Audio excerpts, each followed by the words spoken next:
வணக்கம் and welcome to cricket challengers Tamil channel. இந்த video நம்ம வந்துட்டு லேட்டஸ்ட்டாக தான் பார்க்க போகிறோம். ஃபஸ்ட்டு ஜேக்கப் பெத்தாலோட இன்ஜுரி. ஸோ ஃபஸ்ட்டு ஆல்ரெடி வந்துட்டு இன்ஜுரி அப்படிங்கிறது ஒரு பெரிய விஷயமாக போயிட்டுருக்குது ஆர்சிபிக்கு. ஜாஸ் ஹேசல்வுட்டே வருவாரான்னு தெரியல. இந்த டைமில் வந்து பார்த்திங்கன்னா இந்தியா வர்சஸ் இங்கிலாந்து மோதிர சீரியஸில் வந்துட்டு ஜேக்கப் பெத்தாலுக்கு இன்ஜுரி வந்திருக்குன்னு சொல்லியிருக்கிறாங்க.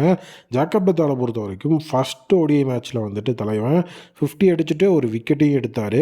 ஸோ அதே நேரம் செகண்ட் ODI மேட்ச்சில் அவரை ட்ராப் பண்ணிட்டு கஷட் கின்சனோட கொண்டு வந்துட்டாங்க. எதனால ஜேக்கப் பெத்தால் ட்ராப் ஆனார்? ஏன்னா ஃபஸ்ட் ODIலேயே வந்துட்டு சூப்பரான பெர்ஃபார்மன்ஸை கொடுத்துருந்தா நம்மளுடைய தலைவர்கள் வந்து பார்த்திங்க அப்படின்னா, ஸோ அந்த இடத்துல வந்து பார்த்திங்கன்னா எப்படி ஒரு ட்ராப் பண்ணலாம் அப்படின்னு யோசித்தோம். ஸோ அப்போ தான் வந்துட்டு கேப்டன் வந்துட்டு ஒரு விஷயத்தை ரிவீல் பண்ணார்.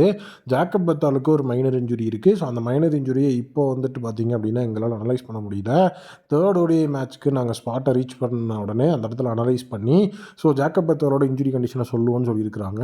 ஸோ அது ஒரு மைனர் இன்ஜுரி அப்படின்னு அவர் சொல்லியிருக்கிறாரு. ஸ்கேன்ஸ் எல்லாம் வந்துட்டு அது வந்து எந்த பிரச்சனையும் இல்லைன்னா ஸோ அதில் ப்ராப்ளம் இல்லை, ஜேக்கப் பெத்தால் கண்டிப்பாக வந்துடுவார். அப்படி இல்லை அப்படின்னா ஜேக்கப் பெத்தாலை தாண்டி ஒரு காம்பினேஷன் அப்படிங்கிறதுல கண்டிப்பாக நம்மளுடைய ஆர்சிபி யோசிச்சாகணும் அப்படிங்கிற மாதிரி சொல்லிட்டு இருக்கிறாங்க. ஸோ ஜேக்கப் பெத்தாலா டிம் டேவிடா அப்படிங்கிற ஒரு விஷயம் வந்துட்டு ஃப்ரம் ஆக்ஷனில் ஜேக்கப் பெத்தாலை வாங்கினதுலேருந்து போயிட்டு இருந்தது. இப்போ ஜேக்கப் பெத்தால் இன்ஜுரி அப்படிங்கிற விஷயத்துக்குள்ளே இருந்தார். அவரால் கரெக்டான டைமுக்கு ஜாயின் பண்ண முடியலன்னா ஸோ இனிஷியல் டைம்ஸில் வந்துட்டு டிம் டேவிடை உள்ளே கொண்டு வந்துச்சு. டிம் டேவிடை ஒரு ப்ரூவ் பண்ணாங்க அப்படின்னா ஜேக்கப் பெத்தால் வெளியே உட்காரக்கு வந்துட்டு நிறைய சுச்சுவேஷன் இருக்குது. என்ன ஒரே ஒரு அட்வான்டேஜ், டிம் டேவிட்டை வந்துட்டு ஒரு பிரைமரி பவுலராகவும் நம்மளால் பார்க்க முடியாது. ஜஸ்ட் ஒரு பியூர் பேட்ஸ்மேனாக மட்டும் தான் அவர் இப்போ வரைக்கும் இருந்துட்டு இருக்கிறாரு. பட் ஜேக்கப் பெத்தால் அந்த மாதிரி கிடையாது. அவர் வந்துட்டு பவுலிங்கும் போட்டு இம்ப்ரெஸ் பண்ணுவார். ஸோ அந்த ஒரு விஷயம் வந்துட்டு இருக்குது. ஸோ வெயிட் பண்ணி பார்ப்போம் ஜேக்கப் பெத்தாலோட இன்ஜுரி அப்டேட் என்ன வருது அப்படின்னு. நெக்ஸ்ட் அப்டேட் நம்மளுடைய லியாம் லிவிங்ஸ்டனோட கம்பேக். ஸோ லியாம் லிவிங்ஸ்டனை பொறுத்த வரைக்கும் ஸோ ரீசெண்ட் டைமில் வந்துட்டு பெரிய லெவல் பெர்ஃபார்மன்ஸை கொடுக்கல அப்படின்னாலும் இந்த ODI சீரியஸில் வந்து பார்த்தீங்க அப்படின்னா இப்போது தலைவன் வந்துட்டு ஆல்மோஸ்ட் ஒரு 50 லெவலில் கன்சிடர் பண்ண வேண்டிய ஒரு இன்னிங்ஸ் தான். மச் நீடட் டைமில் பார்ட்னர்ஷிப்பை பில்ட் பண்ணி 32 பால்ஸில் 41 ரன்ஸ் அப்படிங்கிறத அடிச்சு 2 பவுண்டரி 2 சிக்ஸர் 128 ஸ்ட்ரைக் ரேட்டில் ஆடி இருக்கிறாரு ஜாஸ் பட்லரோட சேர்ந்து. ஸோ 50 அடிப்பார் அப்படின்னு எதிர்பார்க்கப்பட்டு இருந்தது. பட் ஆனால் ஃபைனலாக வந்துட்டு அந்த இதில் நிறைய ரன் அவுட்ஸ் வந்து நடந்துட்டு இருந்தது. அதுலேயே வந்து ஸ்லோ டவுன் ஆகி அவருமே ரன் அவுட் ஆகிட்டார். அது ஒரு பெரிய விஷயமா போச்சு. இல்லை அப்படின்னா கண்டிப்பாக வந்துட்டு அவர் 50 அப்படிங்கிறத ஈஸியாக வந்து அடிச்சிருப்பார். ஸோ அடுத்தது வந்துட்டு நம்மளுடைய லியாம் லிவிங்ஸ்டனோட அந்த ஒரு பேட்டிங் பொசிஷன் அப்படிங்கிறதையும் ஸோ என்ன மாதிரி வைக்க போகிறாங்க அப்படிங்கிற ஒரு விஷயம் இருக்குது. ஏன்னா இப்போ ODI சீரியஸில் கூட வந்து பார்த்தீங்க அப்படின்னா ஸோ அவங்களுடைய ப்ரைமரி பொசிஷனாக ஸோ கண்டிப்பாக வந்துட்டு மேக்ஸ்வெல் இருந்த இடத்துல வந்துட்டு இப்போ வரைக்கும் அவர் ஆடலை.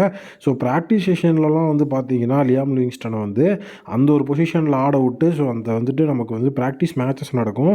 அந்த இடத்துல வந்துட்டு லியாம் லிவிங்ஸ்டன் ஆட விட்டு லியாம் லிவிங்ஸ்டன் எப்படி ஒரு பர்ஃபார்மன்ஸ் கொடுக்குறாருங்கிறத பார்த்துட்டு தான் அவருடைய பொசிஷன்ஸ் வந்துட்டு என்னென்னு தெரியும் அப்படிங்கிற மாதிரி சொல்லியிருக்காங்க. ஸோ அதே நேரம் வந்துட்டு பார்த்தீங்கன்னா மீட்டிங்கில் ஒரு சில டிஸ்கஷன்ஸ் அப்படிங்கிறது விராட் கோலியை பற்றியுமே போயிருக்குது. கிங் கோலியை பொறுத்த வரைக்கும் அந்த கேப்டன்சி அப்படிங்கிற பேண்டான் வந்துட்டு இப்போ மறுபடியும் அவர்கிட்ட தான் போகும் போல். ஏன்னா விராட் கோலி வந்துட்டு இப்போ வந்து BCCIயோட அந்த ஒரு சேர்லேருந்து மீண்டும் டீம் இந்தியாவோட டெஸ்ட் கேப்டனாக விராட் கோலி ஆகுறாரா அப்படிங்கிற ஒரு விஷயத்தை வந்து கேட்க சொல்லியிருக்காங்க.